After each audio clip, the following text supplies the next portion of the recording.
Bonjour Eric. Bonjour. Vous êtes le scénariste de la série Château Bordeaux. Vous semblez intarissable. Vous êtes d'ailleurs dans des tas d'autres projets. On va plutôt se concentrer là-dessus. Comment est né ce projet, cette idée?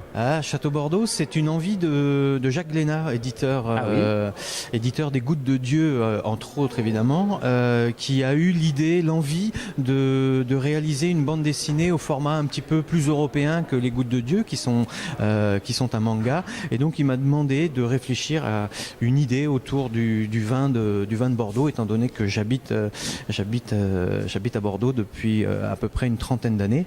Donc vous êtes en immersion, si je peux me permettre voilà, ce mauvais jeu de mots. J'habite le quartier des Chartrons, et c'est vrai que j'étais pas trop mal placé pour me documenter.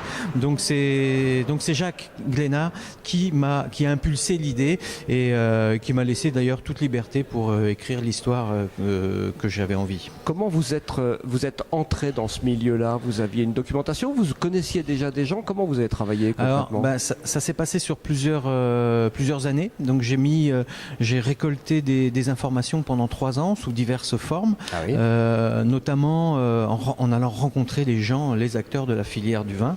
Donc j'ai rencontré un certain nombre de producteurs, de propriétaires, de chefs de culture, de maîtres de chais, de négociants, de courtiers. Donc pendant plusieurs années, j'ai assorti ces rencontres de lecture sur le sujet, parce que c'est un sujet qui touche à beaucoup de domaines.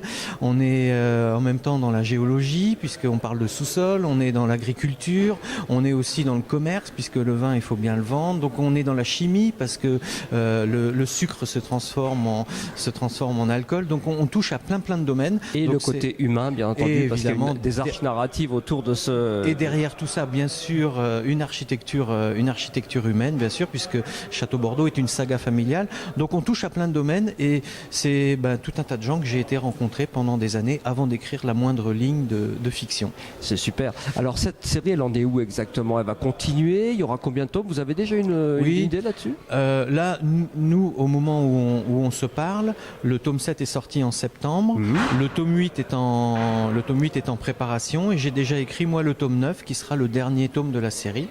Et avec ces 9 tomes, le lecteur aura une photographie d'ensemble de toute la filière du vin, puisque chaque album traite d'un sujet particulier, l'œnologue, le négociant, les millésimes, etc. Donc on aborde un sujet dans chaque livre, avec une viatique évidemment, qui est la saga familiale. Il y a aussi une enquête policière qui traverse l'histoire.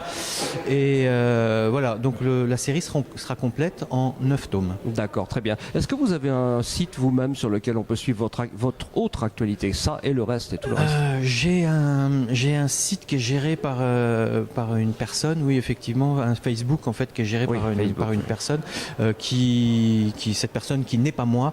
Moi j'ai pas du tout le temps de gérer ça, mais oui, je pense que c'est consultable. Ça s'appelle Ma Page consacrée à Corbeyran, donc c'est une page qui est assez mise à jour assez régulièrement. J'ai pas mal d'actualités, donc il y a pas mal de choses à dire. Entre autres actualités, là on est à Vini BD, c'est Dijon, alors là pour le coup c'est un petit peu différent, mais vous êtes aussi dans votre élément là. Absolument, puisque ça fait quelques années que je viens en Bourgogne comme un espion pour regarder un petit peu comment font les viticulteurs vignerons. Oui, en guest star surtout. Et donc on a sorti là au mois de juin une bande dessinée qui s'appelle Claude Bourgogne, et qui va parler effectivement du vin tel qu'on le conçoit ici en Bourgogne, avec un dessinateur espagnol qui s'appelle Francesco. C'est noté. Je vous rends à vos lecteurs et je vous souhaite une bonne dégustation de ce cru 2017. Merci infiniment. Merci Eric. Merci.